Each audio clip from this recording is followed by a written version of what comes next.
모스키티아. 이곳은 32,000평방마일의 열대우림 지역으로 석화와 강 그리고 늪으로 이루어진 곳입니다.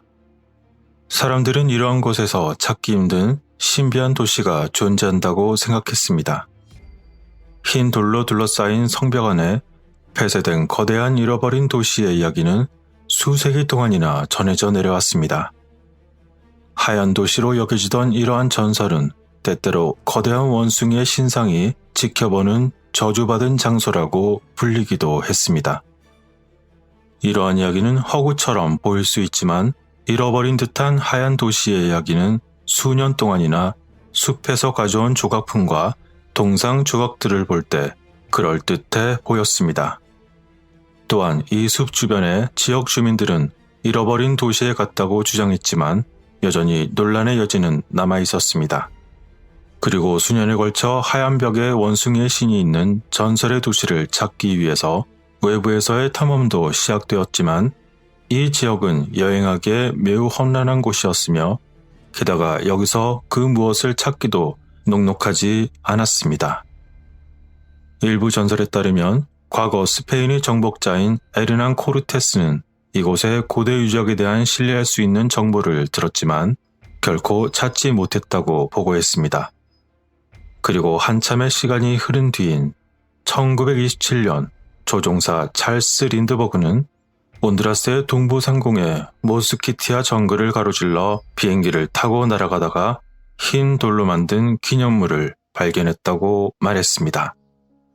그것은 바로 잃어버린 원숭이 신들의 도시라고 불리던 곳으로 여겨졌으며 거대한 원숭이 조각상을 숭배하는 현지 사람들을 보았다는 것이었습니다. 이러한 과거 신비한 발견에 대해 깊이 심취했던 미국의 한 모험가인 시어도우 모드는 결국 자신이 바로 그 잃어버린 도시를 발견했다고 주장했습니다. 그리고 그의 이야기는 다음과 같습니다. 때는 1940년 8월, 미국이 제2차 세계대전에 참전하기 직전에 2명의 탐험가가 이곳 모스키티아 깊숙이 갔습니다. 그들은 시어도우 모드와 로렌스 브라운이었습니다. 당시 2명의 탐험가에게는 행운이 따른 것인지 아니면 나중에 저주였는지는 알 수 없었지만 그들은 풍부한 유물들을 발견할 수 있었습니다. 마침내 사람들의 입에서 전해져 오던 도시를 찾은 것처럼 보였습니다. 언론이 이런 사실을 보도하는 가운데 시어도우 모드는 9월 10일에 하나의 라디오 인터뷰를 했고 다음과 같은 이야기를 남겼습니다. 우리는 한 번도 가본 적이 없는 온두라스 지역으로 갔습니다. 그곳에서 우리는 얽힌 정글 지역을 하염없이 헤쳐나가는 데만 몇 주를 보냈습니다. 그리고 더 이상 앞으로 진행해 나갈 수 없었을 때 우리는 정글을 통과하는 길을 찾아야만 했고 따라서 탐색을 시작했습니다.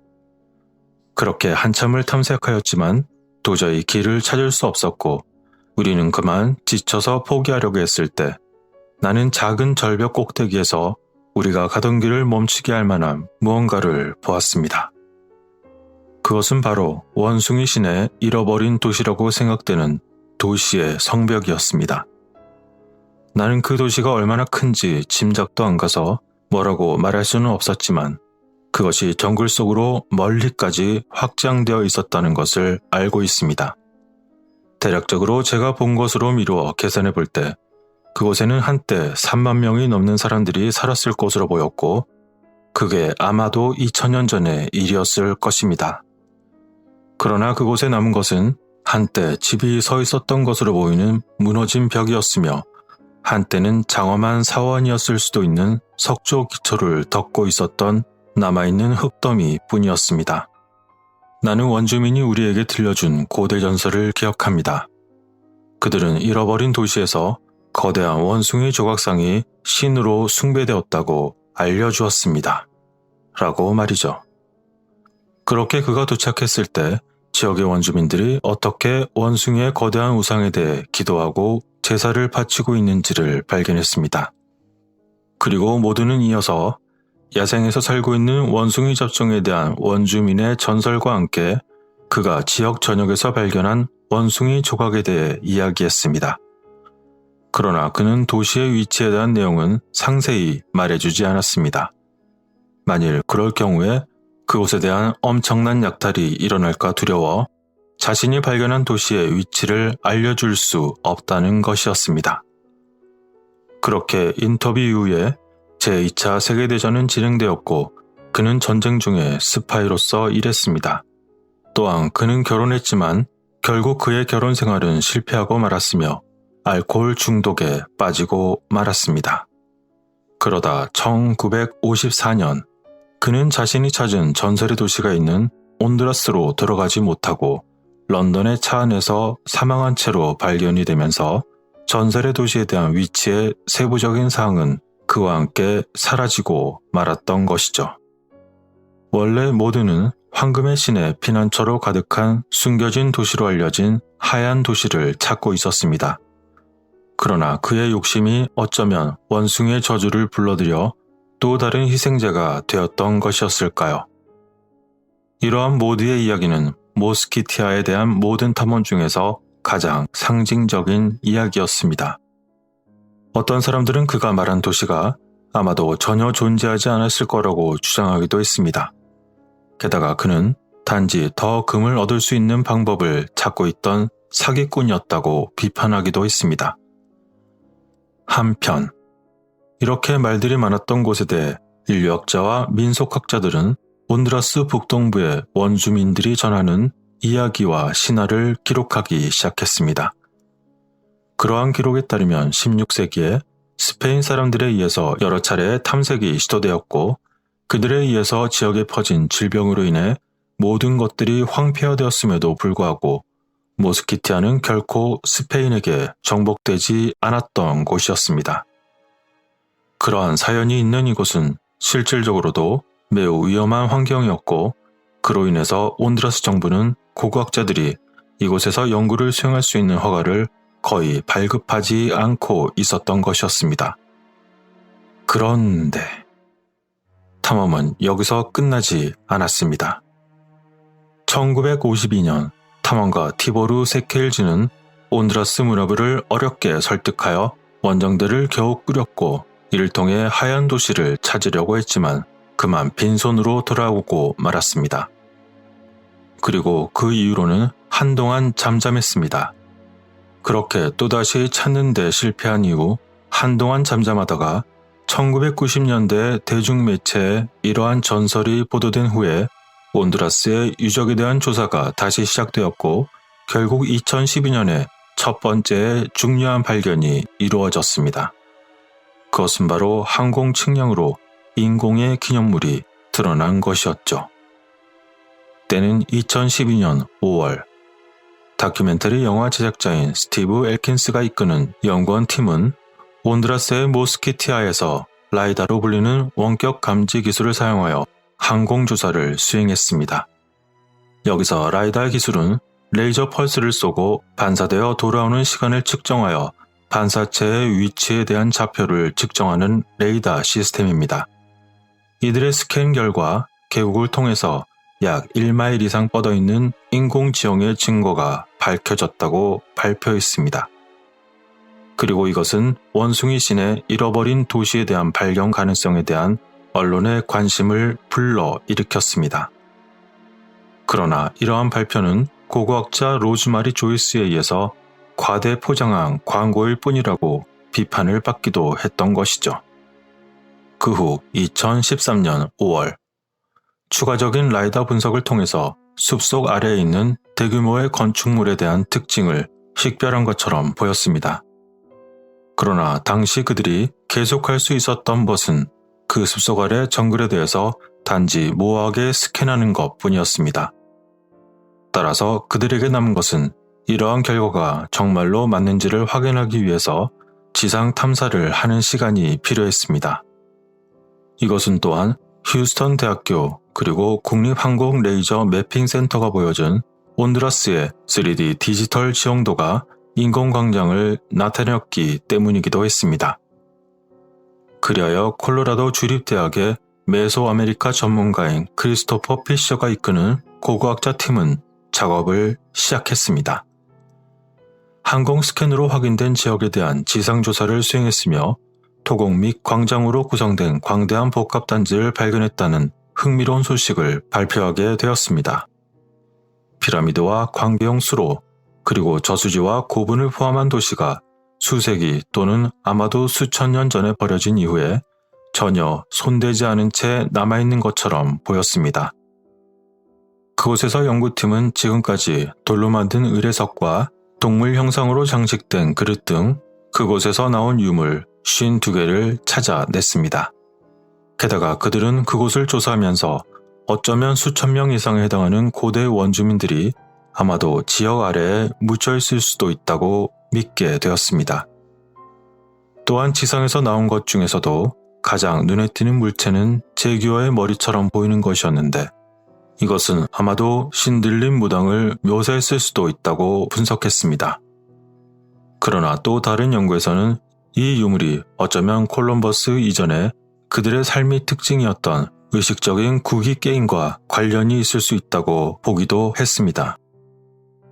이에 대하여 온드라스 인류역사연구소의 수석 고고학자이자 연구팀의 일원인 오스카 닐 크루즈는 그 유물의 연대가 서기 1000년에서 1400년으로 추정되고 있지만 추가 분석이 이루어질 때까지 이것을 확신할 수는 없다고 했습니다. 고고학자들은 현재까지 발견된 유적은 전설에서 묘사된 것만큼 하나의 잃어버린 도시에 속해 있지는 않았다고 했습니다. 그렇지만 모스키티아는 잃어버린 문명의 마지막 흔적을 나타내는 많은 도시의 고향일 수는 있다고 믿었습니다. 탐험대의 일원이자 민족 식물학자였던 마크 플로킨이 남긴 말은 다음과 같았습니다. 이 장소의 중요성은 아무리 강조해도 지나치지 않습니다. 최근의 발견들은 이 거의 알려지지 않은 문화의 흔적들을 발굴하기 위한 시작에 불과하기 때문입니다. 라고 말이죠.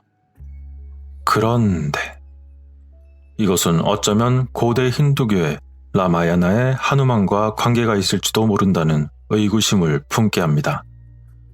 힌두교의 원숭이의 신이었던 하누만은 인도 종교에서 가장 유명하고 숭배받는 인물 중 한 명이었습니다. 하누만의 기원을 설명하는 몇 가지 이야기가 전해지고 있습니다만 한 해석에 따르면 시바와 파르바티는 원숭이로 변신하기로 결정하고 숲에서 즐거운 게임에 몰두했으며 그 결과로서 파르바티가 임신하게 되었습니다. 신의 책임을 다하고 자연의 법칙을 따르고 싶어 했던 시바는 바람의 신 바유에게 파르바티의 자궁에서 안자나의 자손을 낳도록 지시했습니다. 그리고 이 이야기의 다른 버전에서 하누만은 단순히 안자나와 바유의 자손이기도 했으며 또 다른 버전에서 그는 원숭이의 왕과 여왕의 아들이었습니다. 이렇게 여러 버전의 이야기가 있는 하누만의 공통점은 매우 활달하고 장난꾸러기였으며 천방지축이었고 세계 곳곳을 누비고 다녔습니다. 따라서 그가 이곳으로 오지 않았을 것이라는 법도 없는 것이죠. 만일 그랬다면 이후에 그의 발자취의 하나로서 자신의 아들과 왕국 전체는 하누만을 신으로 숭배하기 시작했을지도 모르는 것입니다. 그리고 이후에 중부와 남부 지역의 고대 아메리카 원주민들은 주황색으로 얼룩진 하누만으로 보이는 우상과 관련된 모든 동상을 붉은색으로 칠했을 수도 있다고 추정할 수 있습니다. 이처럼 원숭이신과 전설의 하누만, 그들 사이에는 다소 유사성이 보였던 것이죠. 그러나 어찌되었건 과거에 이곳을 탐험했던 시어도어 모드의 일기에서는 다음과 같은 내용이 있었습니다. 그곳에는 크고 파괴된 건물들이 많았다. 함께 동행한 가이드는 나에게 원숭이 신으로 이어지는 큰 계단에 대해 이야기해 주었고 사원은 원숭이 석상이 있는 곳까지 긴 계단으로 이어져 있었다. 사원의 중심은 원숭이 신상에 놓여져 있는 높은 돌 받침대였고 그곳에는 희생의 장소가 되기 전에 라는 문구가 적혀 있었다. 계단의 옆에는 거대한 난간이 있었는데 한쪽에는 거대한 개구리의 모습이 있었고 다른 한쪽에는 악어의 모습으로 되어 있었다. 또한 이곳에서 수천 년 전에 지금은 멸종한 언어인 초로테가어를 고사하던 사람들이 이 도시에 거주했었다고 함께 동행한 원주민이 알려주었다. 라고 말이죠. 이와 같은 내용을 종합해 볼 때 어쩌면 이곳의 원숭이 씨는 여성을 납치하여 자녀를 낳게 하고 그 결과로서 반은 원숭이, 반은 인간에 대한 이야기를 언급한 것으로도 볼 수 있습니다. 그 원숭이의 고유한 이름은 우루스이며 문자 그대로 털 많은 남자의 아들로 번역됩니다. 또한 그들의 조상은 똑바로 걸었으며 털이 많은 원숭이의 모습을 하고 있었다고 전해집니다. 그리고 이렇게 시어도 모두가 보았다고 남긴 이야기에서 개념적인 그림을 그렸던 버절 필리가 남긴 그림은 1940년 9월 22일에 아메리칸 위클리에 게시된 이후에 여전히 남아있습니다. 그리고 여담으로서 세계적인 스포츠카인 람보르기니의 우루스라는 차의 이름도 어쩌면 여기에서 따온 것일지도 모릅니다. 이처럼 대부분의 모든 전설들은 세계 곳곳의 이야기들과 서로 상호의 연관성을 느끼게 하며 나름대로의 그 이유가 엿보이고 있는 것입니다. 과연 온두라스의 모스키티아에서 잃어버렸던 신비한 도시의 진정한 이야기는 무엇이었을까요? 그 무엇을 상상하시던 모든 판단은 여러분들의 몫입니다.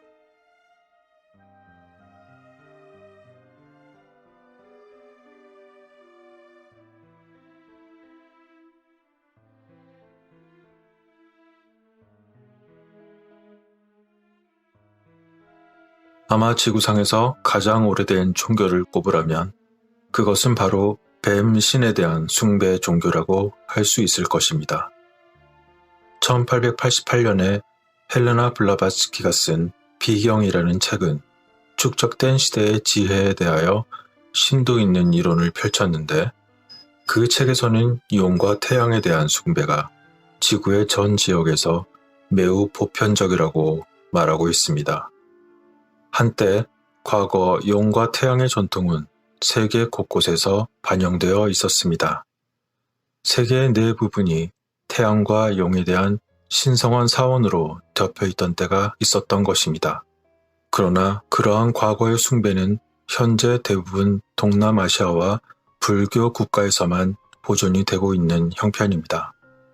그러나 그러한 뱀의 숭배는 현재 대부분 동남아시아와 불교 국가에서만 보존이 되고 있습니다.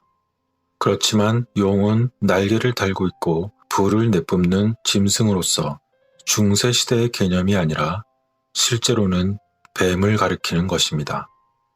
윌리엄 스틸은 그에 져서 신세계 질서와 비밀사회의 고대 계획이라는 책에서 미국의 이름인 아메리카가 페루의 인디언들에 의해 처음에는 깃털이 달린 뱀의 땅이라고 불렸다는 것을 보여줍니다.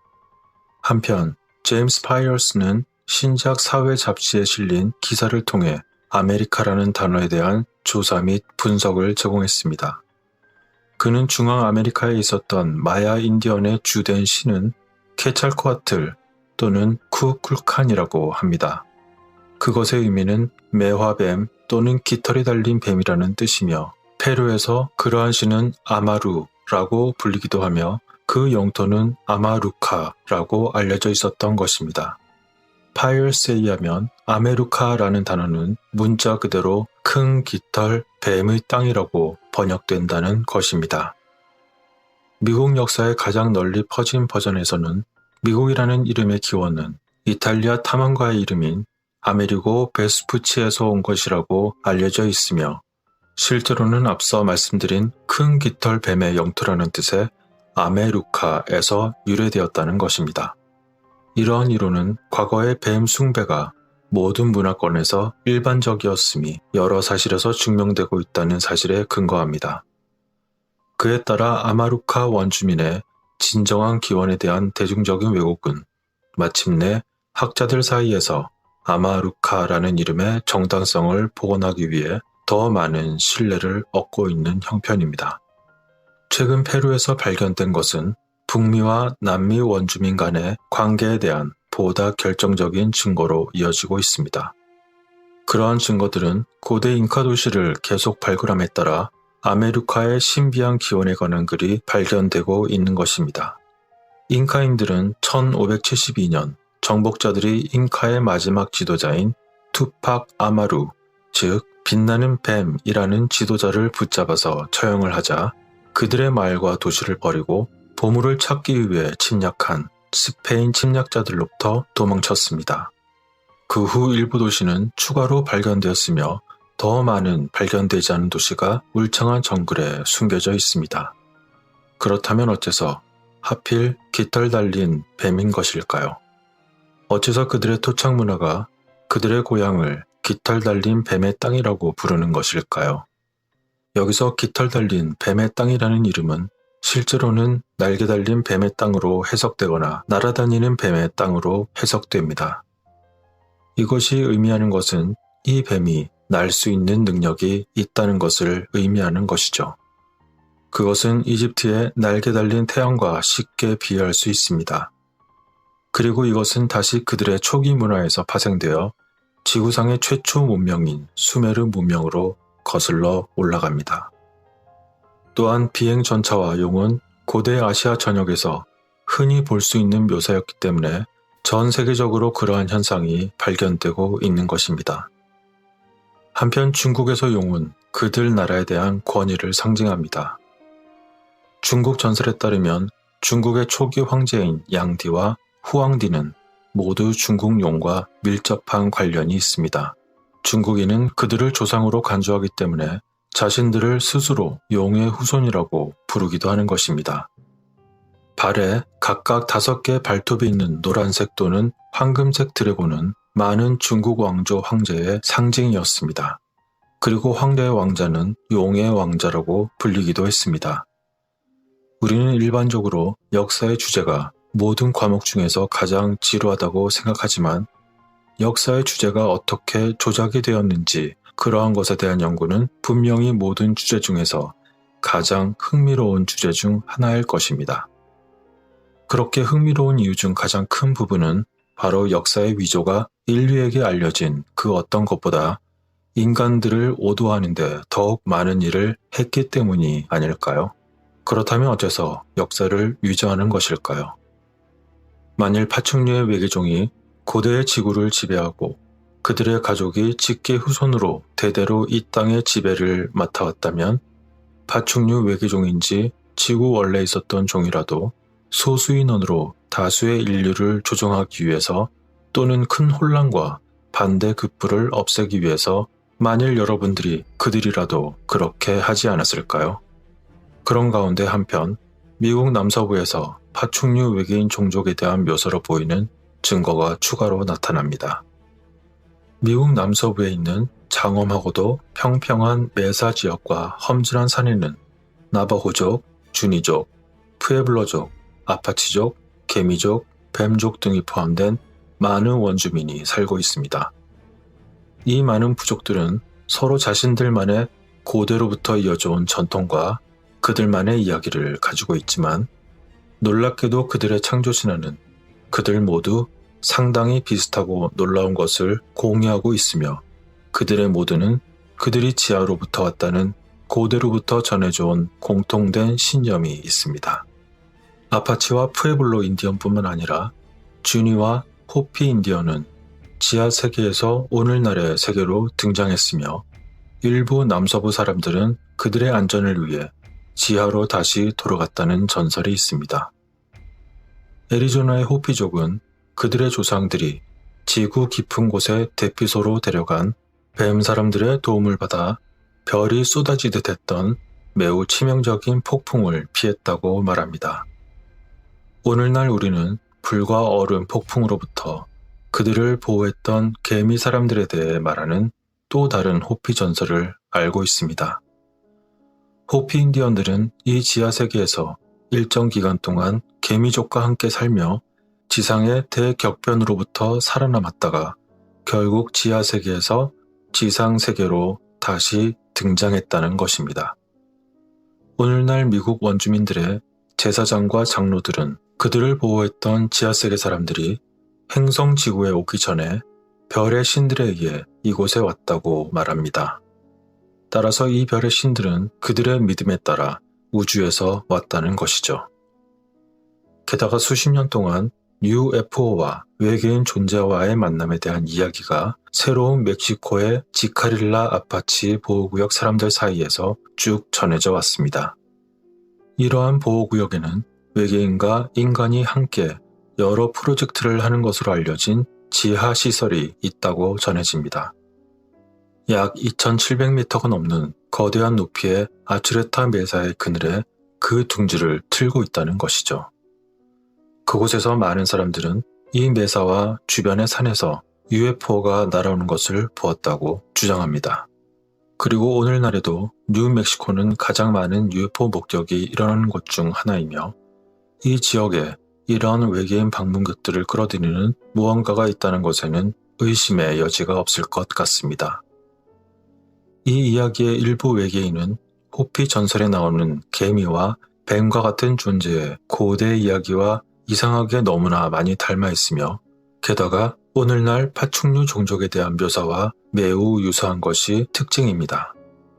그리고 또 한 가지 더욱 이상한 것은 콜로라도 뉴멕시코 국경의 덜스에서의 군 수송량이라든지 표식이 없는 검은 헬리콥터 그리고 인디언 부족의 이름을 딴 대형 헬기인 무거운 치누크들 그러한 그들 모두가 덜스 지역에서 미확인 물체 목격이 발생하는 때가 되면 평소 아무 일도 일어나지 않을 때보다 훨씬 더 많은 시간을 그곳에서 보내는 것이 눈에 띈다는 사실입니다. 그렇습니다. 분명히 그들은 이유가 있으며 그러한 그들의 많은 군사활동은 분명히 정상이 아닐 것입니다. 과연 고대 아메리카 아니 아메루카의 원주민들은 지하세계에서 온 뱀족 또는 개미족들에게 천재지변으로부터 보호를 받았을까요? 그리고 이곳저곳에서 발견되고 수메르 문명에서도 나타나고 있는 파충류 인간들에 대한 연관성이 있는 것일까요? 그리고 과연 지구 속에는 얼마나 많은 종이 지하 또는 지상에 우리 모르게 살고 있었던 것일까요? 여러분들의 생각은 어떠신가요? 모든 판단은 여러분들의 몫입니다.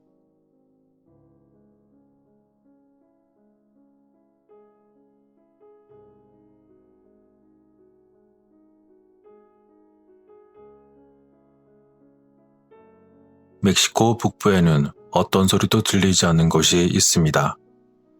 사람들은 그곳을 침묵의 영역이라고 불렀습니다. 이곳의 수상한 현상들에 대한 소문으로 인하여 많은 추측과 이야기들이 가파르게 증가했습니다.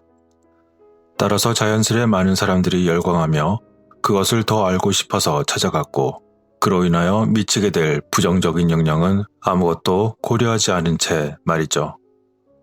사람들에게 이곳이 알려지기 시작한 것은 1970년대였는데 당시 나사가 쏜 로켓 파편이 아무런 설명도 없이 오늘날의 마피미 보호구역이 속한 지역에 떨어졌습니다.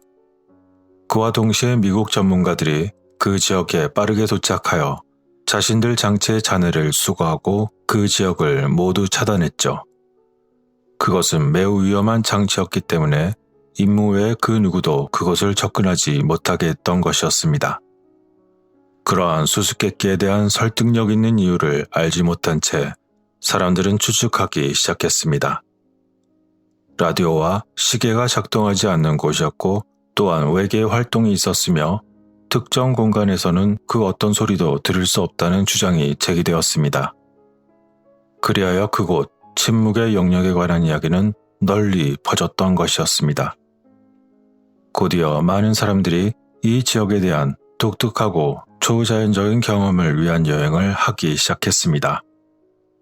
사람들은 그곳이 엄청난 에너지의 전하를 지닌 곳이라고 확신하게 되었고 그것을 여러 가지 이유로 흡수하기 위해서 자주 방문하기 시작했습니다. 그러자 이곳의 상황은 곧 통제불능 상태가 되었습니다.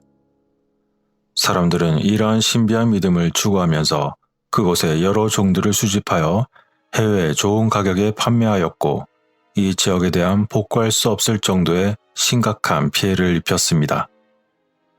그 중에서도 가장 큰 피해를 입은 종 중에는 볼승 거북이라고 하는 멕시코의 거대 거북이 또는 노란색 가장자리 거북이라고 불리었던 북아메리카의 거북이도 있었습니다. 북미에 있는 거북이 6종 중 가장 컸으며 그 각각의 길이는 약 46cm에 해당하고 멕시코 중북부에 위치한 사막 지역에 살고 있는 거북이였습니다. 이 전설적인 거북이가 사람들의 무분별한 호기심으로 인해 불법적으로 거래되었을 뿐만 아니라 그들의 서식지가 매우 심각한 황폐화를 겪었기 때문에 그들은 곧 멸종 위기에 놓이게 되었습니다. 따라서 야생동물을 보호하기 위한 노력의 일환으로서 1978년에 보호구역의 지정과 산 이그나시오 언덕 옆에 사막연구소가 건립되고 피해 입은 종들의 복구를 위한 프로그램을 시작하면서 대중들에게 접근이 제한되었던 것이죠. 이처럼 순환을 겪은 신비한 장소인 침묵의 영역. 선사시대의 이 광대한 땅은 그곳에서 발견된 수많은 해양 화석에 의해 입증된 바와 같이 이른바 테티스 해의 물 속에 깊이 잠겨 있었던 곳이라고 연구되었습니다. 약 3천만 년 전 신생대에 이르러 강력한 조산의 변화가 일어나 거대한 대륙 덩어리가 출현한 곳이라고 추정하고 있는 것이죠. 그런데 이상하게도 이 영역에는 정확한 위치가 없습니다. 앞서 잠시 언급한 1970년대 초에 나사의 로켓이 그 통제력을 잃은 후 이 지역에 추락하면서 즉시 미국 전문가팀이 이 장치를 찾기 위해 그곳 현지인을 고용하면서 조사를 시작했었습니다. 그렇지만 그들은 비행기를 포함하여 모든 사용 가능한 자원을 총동원했음에도 불구하고 그들의 수색은 몇 주 동안이나 계속되었던 것이었습니다. 당시 그들의 장비가 제대로 작동하지 않았던 이유가 있었던 것일까요? 결국엔 겨우 로켓의 잔해를 발견 후 제거하고 방사성 폐기물에 오염되었다는 가정하에 몇 톤이나 되는 흙을 그 지역에서 운송해 갔습니다. 그런데 당시 충돌이 있던 지역 근처의 로켓 잔해는 그곳 현지인들조차 볼 수 없도록 강력한 보안 상태 하에 진행되었던 것이죠. 그리고 수많은 의심과 소문이 더욱 널리 퍼지게 되었습니다. 그런데 또다시 얼마 후 한 지역 주민은 라디오가 들리지 않는 지역에 대한 언급을 했습니다. 그러자 이 현상에 대해 전문가들이 조사를 착수했습니다. 그런 다음 전파의 전송을 차단하는 이유가 대기에서 이온화를 일으키는 영역 위에 일종의 무엇인가가 존재한다는 가설이 나왔습니다. 그렇게 하여 이곳의 전설은 시작되었습니다. 운석 파편이 유난히 많은 지역이며 분포가 드물었던 종들의 풍부함은 이 지역의 초자연적 특성과 일련의 신화를 만들어내었습니다. 또한 이곳의 이름답게 침묵의 영역에 들어갈 때면 서로 다른 사람들의 대화를 들을 수 없다는 소문에서부터 그곳이 외계인의 상륙 기지일 것이라는 의심에 이르기까지 말입니다. 그런데 나중에 가서 이곳이 버뮤다 삼각지대와 동일 위도에 위치하고 있다는 사실은 이곳의 수상함을 더욱 가중시키게 되었습니다. 게다가 곧이어 세계의 반대편 티베트나 네팔 어딘가에 같은 특성을 가진 지역이 있어서 이 지역이 혹시 지구의 에너지가 집중된 곳이라는 이야기까지 흘러나왔던 것이죠. 그러나 현실적으로 보아도 이곳을 찾은 사람들은 군사적인 업무를 위한 사람들조차 짧은 시간에 침묵의 지대를 찾기가 쉽지 않다는 것을 깨닫게 되면서 그 이야기는 더욱 신빙성을 가지게 되었습니다. 따라서 이곳을 찾는 사람들의 호기심은 이곳의 모든 것을 약탈해 갔습니다. 고대 화석들이 풍부하여 이곳 주민들의 생계 수단이 되었었지만 오늘날 화석은행이라는 이름만이 남고 모두 약탈당하고 말았습니다. 고대 원주민들이 낚시나 사냥을 하던 화살촉 등이 고갈되었고 이곳의 풍경도 약탈에 시달렸습니다. 수많은 작은 선인장들이 해외에 판매되기 위해 캐내어졌고 사막 거북이와 같은 주로 외래종인 동물군은 멸종 위기에 처할 정도로 괴롭힘을 당했습니다. 그러한 가운데 한편 이곳 지역 주민들은 이상하리만치 매우 건강합니다. 만일 임신에 어려움을 겪는 부부들이 있다고 해도 그들이 이곳을 방문한 후 9개월 후에는 아기를 낳을 수가 있다는 것이었죠. 특히 침묵의 영역에 살고 있는 주민들은 치아가 매우 하얗고 그 치아 건강도 월등했으며 이곳 주민들의 무작위 혈액 샘플의 결과는 지역 외부의 사람들보다 훨씬 더 건강함을 증명해 주었습니다. 게다가 이곳의 선인장들은 다른 지역에 비해 비교할 수 없을 정도로 매우 풍부하게 자라나기도 합니다. 그리고 이곳 이외의 외곽에서는 선인장들이 전형적인 녹색을 띠고 있지만 이 지역으로 깊숙이 들어갈수록 이곳 선인장들은 분홍색과 보라색으로 그 색깔이 바뀝니다. 더욱 이상한 것은 보라색과 분홍색 표본에 녹색 선인장 식물이 산재되어 있다는 것입니다. 그리고 또 다른 희귀종인 꼬리가 없는 마피미 거북이가 이 지역에 자생합니다. 게다가 보라색 머리와 꼬리가 있는 길이 30cm가 넘는 거대한 지네는 쥐와 새를 포함하여 그가 잡을 수 있는 모든 것을 잡아먹습니다. 이처럼 이곳의 곤충은 정상 크기의 2배에서 3배 크기로 자라나며 흰둥이 파충류와 뱀이 자주 목격되기도 하는 등 확실히 특이한 곳임에는 틀림없는 것 같습니다. 따라서 오늘날 이 지역의 많은 부분이 마피미 생물권 보호구역으로 지정되어 일반적으로 설명할 수 없는 동식물에 대한 연구가 진행 중이기도 한 것이죠. 콜로라도 강에 접근하기 위한 발사 장소로 유타의 그린 리버는 한때 미 공군과 미 육군 발사단지의 본거지였습니다. 이곳에서 군사적 목표로 하는 탄두의 속도와 그 역량을 연구하기 위해 발사된 적이 있었으며 여러 종류의 미사일이 테스트되었습니다. 현재 냉전시대에 사용된 시설은 1983년에 공식적으로는 비활성화되었지만 공군은 작업용 미사일로 간주되는 계열의 로켓을 개발했습니다. 앞서 잠시 언급한 대로 1970년 7월 11일 멕시코의 하얀 모래를 목표로 하는 아테나 123D 로켓이 발사되었지만 그 로켓은 4단계 점화 후 경로가 바뀌면서 미사일은 그만 불량품이 되고 말았습니다. 그 미사일은 목표 지점에 도달하기 위해서 궤도에 다다르기 직전에 선회하여 성층권에서 직접 폭발했어야 합니다.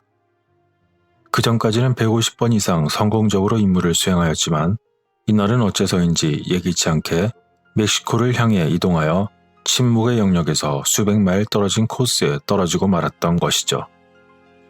그러나 앞서 말씀드린 대로 군부가 충돌 장소를 찾는 데에만 몇 주가 넘게 걸렸으며 후에 밝혀진 바로는 당시 로켓이 코발트 57이라는 방사성 탑재물을 운반하고 있었다는 것이었습니다.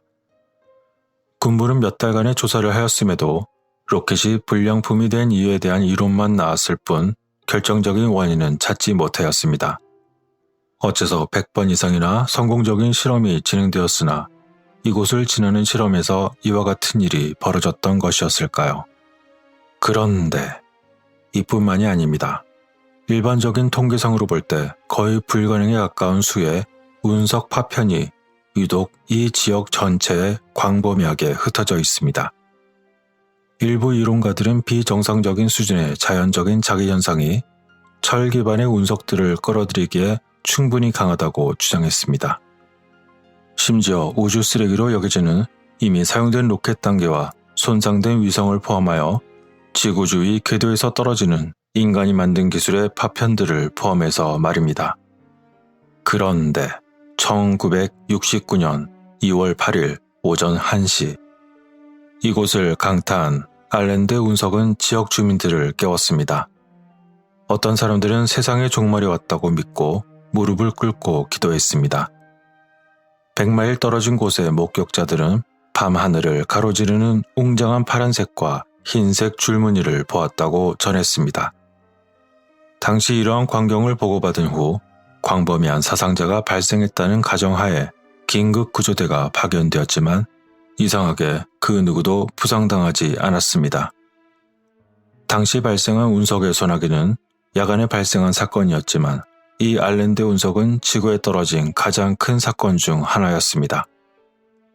좀 더 명확히 말하자면 이것은 금속, 탄소, 탄화수소, 심지어 생명의 기본 물질인 아미노산과 물로 구성된 매우 희귀한 유형의 운석이었습니다.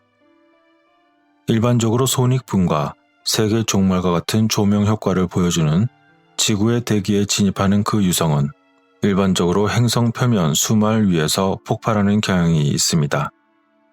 따라서 알렌드 유성의 경우도 150평방마일에 걸쳐 매우 극적으로 흩어지는 수백만 개의 파편으로 분해되는 경향이 있었을 것이라는 겁니다.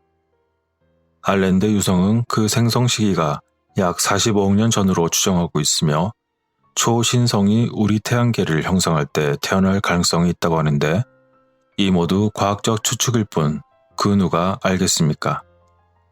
연구들은 침묵지대에 떨어진 이와 같은 알렌드 유성이 희귀 알루미늄 26을 포함하고 있으며 그 구성이 달보다는 지구와 훨씬 더 유사하다고 합니다.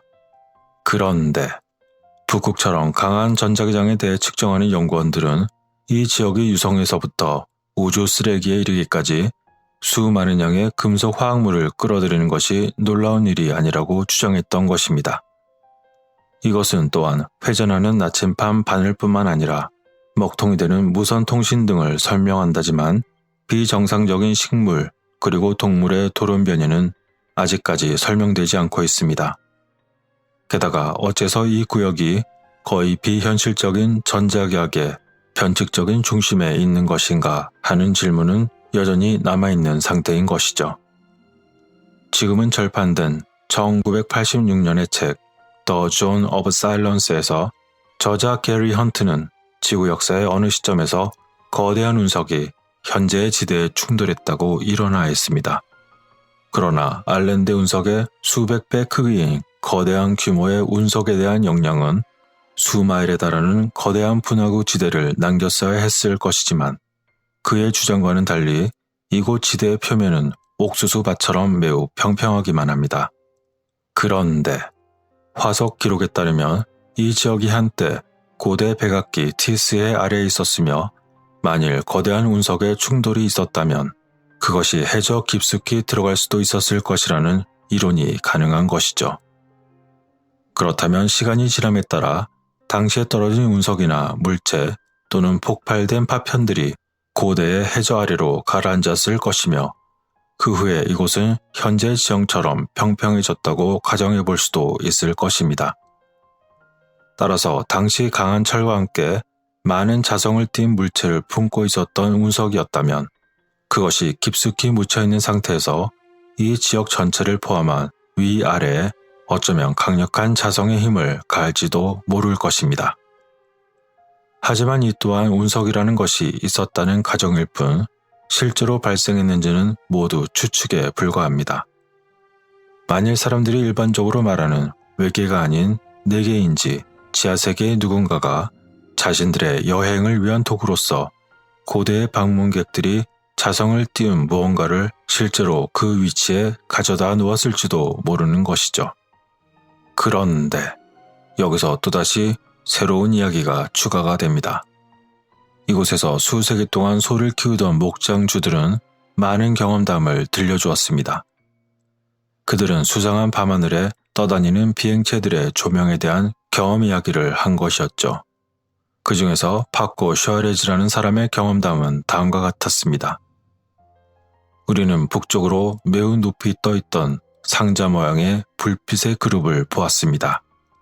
저 멀리 메사가 있었고 그 뒤에서 갑자기 높이가 낮아지기 시작했습니다. 그 다음 그것들은 메사 뒤쪽에서 우리를 향해 곧바로 날아왔습니다. 사실 부끄러운 말이지만 당시 나는 몹시 무서웠다는 것을 인정합니다. 나는 말 위에서 마치 얼어붙은 듯 앉아있을 수밖에 없었습니다. 라고 말이죠. 그리고 멕시코시티 국립대학교 지구물리학 교수인 헥토르 로페즈 로에라 씨는 수십 건의 목격자 보고들을 수집한 이후 이러한 현상을 확인했던 것이죠. 그리고 그는 다음과 같이 말했습니다.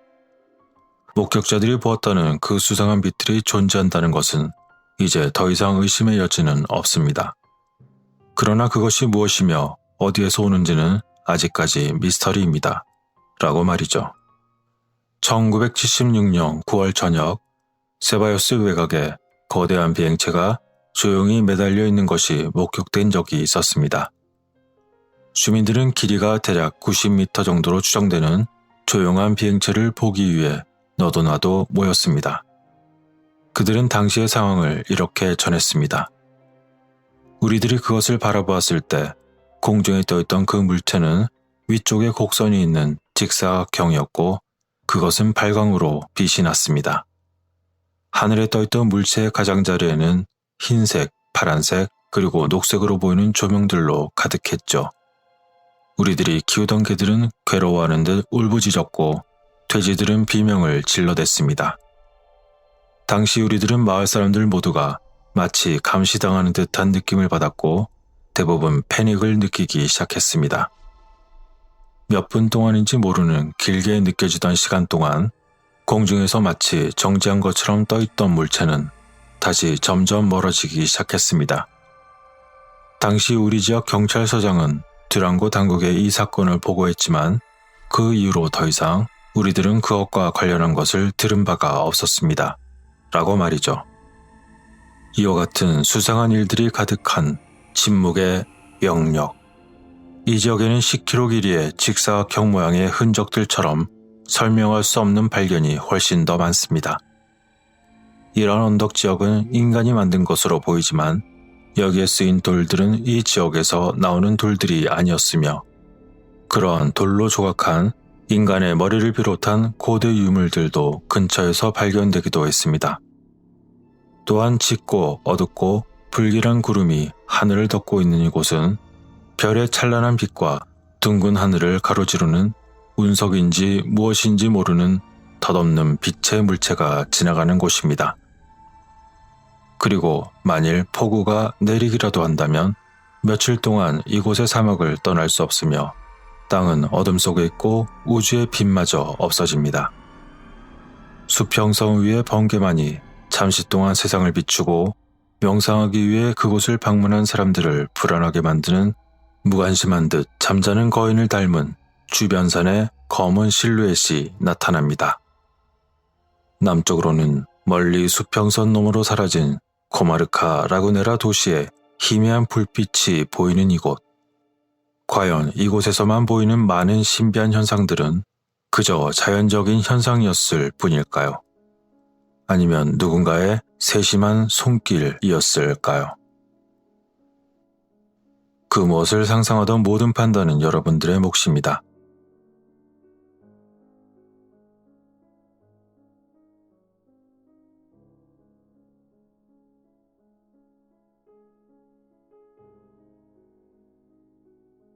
방황하는 도시라고도 알려진 어느 한 지역.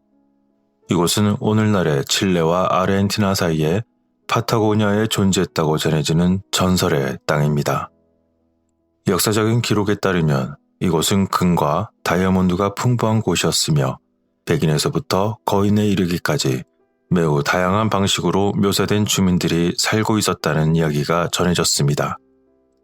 이러한 존재에 대한 매우 다양한 보고가 과거 200년 동안 나돌았지만 그 어떤 흔적도 발견되지 않았습니다.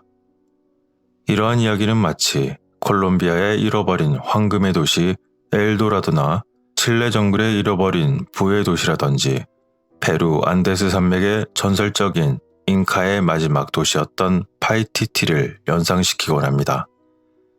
이 도시는 번영하고 부유하며 금과 은, 다이아몬드가 매우 풍부한 것으로 묘사되곤 했습니다.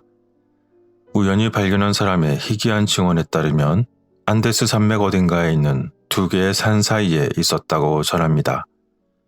그 도시는 특정한 순간에 나타나는 금과 다이아몬드로 되어 있는 매혹적인 도시로 묘사되기도 했던 것이죠. 또한 여행 중에 우연히 그것을 만난 사람들이 있더라도 그 마을을 떠날 때는 그 장소를 잊어버리도록 하는 무언가가 있었으며 그것은 곧 보물사냥꾼들의 행운도 보물의 상과 함께 떠날 것임을 의미했던 것이었습니다. 그곳의 설립자라고 알려진 자들은 사라진 황금의 7도시의 생존자 또는 파타고니아의 거인들 그리고 잉카 제국의 알려지지 않은 생존자들로 묘사되었습니다. 실제로 이러한 전설에 대한 한 가지의 설명은 페루 제국을 설명하는 원주민이 그곳을 지나던 생존한 선원에게 전한 이야기에서 파생되었다는 것입니다. 때는 1515년, 당시 스페인 탐험가 후안 데 솔리스와 그의 부하들은 현대 부에노스아이레스라고 불리는 지역 근처에서 탐험을 하던 중 그곳의 원주민들에게 공격을 받았습니다. 그 솔리스 일행의 생존자들은 공격을 피해 파타고니아를 향해 산길로 도망쳤는데 그때 그들은 우연히 백인들이 살고 있는 환상적인 도시에 도착했다는 소문이 나중에야 퍼지게 된 일도 있었던 것이죠. 이런 소문들이 돌았지만 그것을 확인할 수 없었던 상황에서 시간은 흘러갔습니다. 그런데 1528년 아르헨티나로 원정을 떠난 프란시스코 세자르에 의해서 이곳에 대한 공식적인 언급이 나오게 됩니다. 프란시스코에 따르면 그들은 안데스 산맥 깊숙한 곳에서 귀금속으로 만들어진 부유한 도시를 발견했으며 그는 그곳을 시우데 테로스 세사레스, 즉 시저의 도시라고 불렀던 것이었습니다. 이 원정은 베네치아 탐험가였던 세바스티안 까보토의 몰루카스 섬 항해의 일부였습니다. 그런 가운데 일행이었던 시저는 경로를 우회하던 중 앞서 언급한 내용처럼 동료들과 함께 우연히 금과 은이 풍부한 도시를 보게 되었다는 것입니다.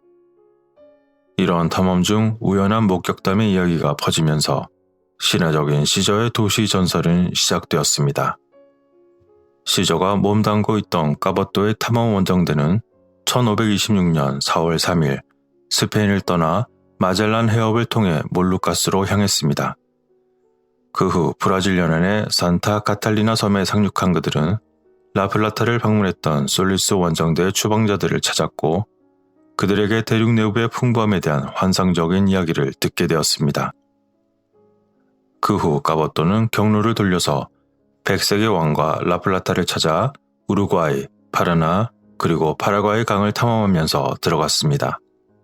그리고 1527년 5월 27일 성 스피리투스의 정착지 건설은 파라나강 어기 근처에 있는 카르카라냐 강과 코론다 강이 합류하는 지점에서 시작되었습니다.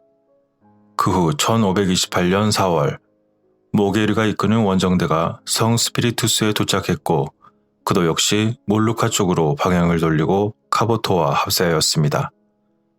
이런 와중에 소문을 들은 파타고니아의 예수회 선교사들은 그 놀라운 소문에 시저의 도시를 구원의 섬으로 믿게 되면서 그곳에 수색대에 가세하기도 했습니다.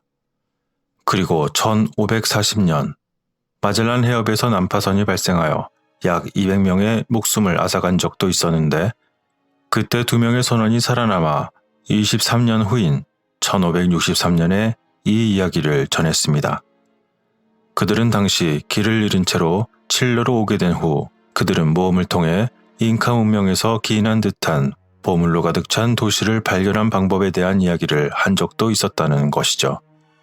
이와 관련한 또 다른 이야기는 17세기에 시작되었으며 잃어버린 시저의 도시라고 믿었던 그 도시를 찾은 스페인 식민지 개척자들에 관한 것이었습니다. 그것 중 하나는 세자르 원정의 이야기이며 1612년에 구스만의 작품에서 나오는데 그 내용의 일부에서 다음과 같이 언급했습니다. 서쪽에는 라플라타의 거대하고 강력한 강을 흐르는 지방에 대한 좋은 소식이 있었는데 이 강이 바다로 흘러나갈 때는 마치 강이라기보다는 바다의 몸처럼 생겼다. 그리고 과거에 이 강의 입구가 발견되었듯이 그곳에 올라갔던 어떤 스페인 사람들이 놀라운 말을 전해주었다. 그곳에는 인디언들이 전혀 가지고 있지 않았던 금과 은이 너무도 많았고 에메랄드와 같은 귀중한 돌들이 많이 있었다. 그리고 나는 세자르와 카르타헤나 지방에서 선장이었던 사람, 그리고 지방의 고대 정복자 중 한 명이 말하는 것을 종종 들었다. 그들은 엄청난 부와 페류의 양이라고 부르는 거대한 솥대를 가지고 있었고 잘 차려입고 잘생긴 사람들과 내가 알 수 없는 다른 많은 것들이 있었다 라고 말이죠.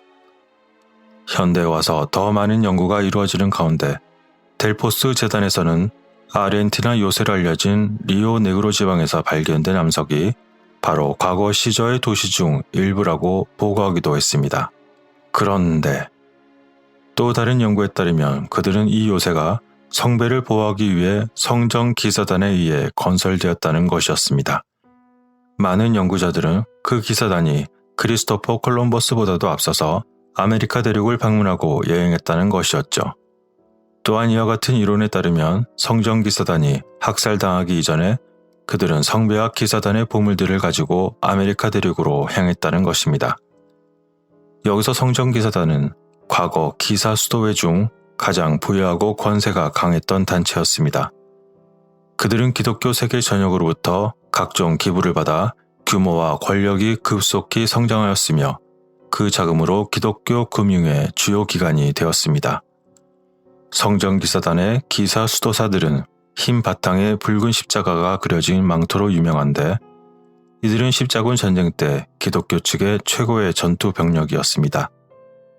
그리고 비전투원인 경우에는 거대한 경제 인프라를 세계적으로 관리했으며 은행업의 초기를 다지는 혁신적인 재무 기술들을 개발하여 유럽과 성지 곳곳에 그들만의 요새를 구축했던 것이죠.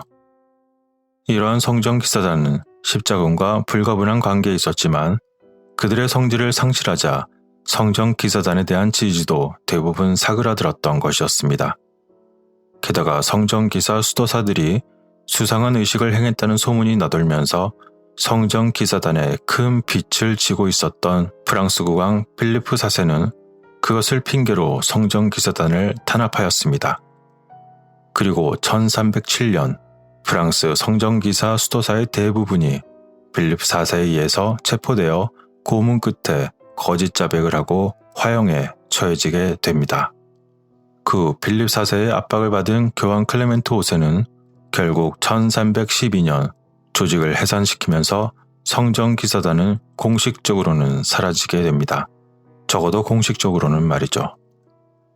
하지만 유럽 사회의 중요한 역할을 맡고 있던 집단이 이처럼 갑작스런 제거를 당하게 되자 이와 관련한 수많은 추측들이 오랜 동안 퍼져나갔습니다. 게다가 나중에 이들과는 전혀 무관한 단체들조차 성전사라는 이름을 가져다 쓰면서 진짜 기사단의 정체를 더욱 깊이 감춰버리는 효과를 낳기도 했던 것이죠. 한편 1997년부터 2006년까지 이 지역에 대한 많은 탐험을 이끌었던 델포스 재단이란 곳이 있었습니다. 그 재단의 연구원들은 이 아르헨티나의 요새 또는 성전사의 요새 아니면 시저의 도시라고 여러 이름으로 불리는 이곳을 고대에 버려진 요새라고 지칭하기도 했습니다. 그 이유는 프랑스의 지도 제작자였던 후안 안토니오 빅터 마틴 드무시가 1865년에 출판한 지도로 그들의 가설을 뒷받침했기 때문이었습니다.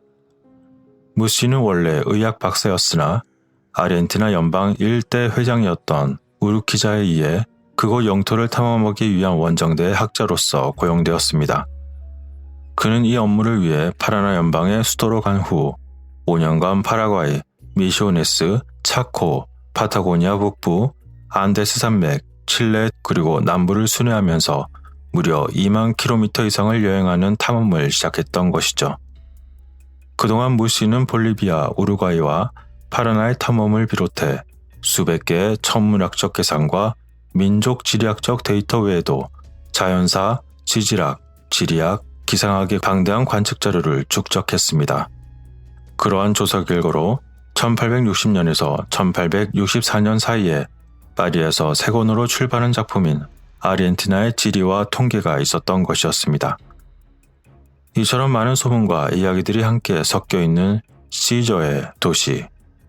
그곳이 성전사의 요새인지는 알 수 없지만 이런 전설적인 요새가 신화적인 도시를 찾는 열쇠인지 아닌지는 아직 발견되지 않은 상태라는 것입니다. 하지만 분명한 것은 우리들에게는 멀고 먼 외딴 지역에서 아직도 말로 표현할 수 없을 만큼 거대한 가치를 지닌 유물을 찾는 작업은 여전히 계속되고 있으며 수세기 동안 탐험가들의 희망과 꿈을 사로잡았다는 것입니다. 과연 그것은 단순히 시저의 도시라고 불리는 고대 원주민 부족의 재물이었을까요? 아니면 세계 금융의 초석이 되었던 성전기사단이 숨겨놓은 요새 속에 감추어진 성배와 함께 묻혀진 보물이었을까요? 만일 이도저도 아니라면 아르헨티나의 전설적인 거대 몸집에 백색 고대인이 남겨놓은 인간의 손길이 닿지 못하도록 해놓은 유산이었던 것이었을까요? 어떤 상상을 하시던 모든 판단은 여러분들의 몫입니다.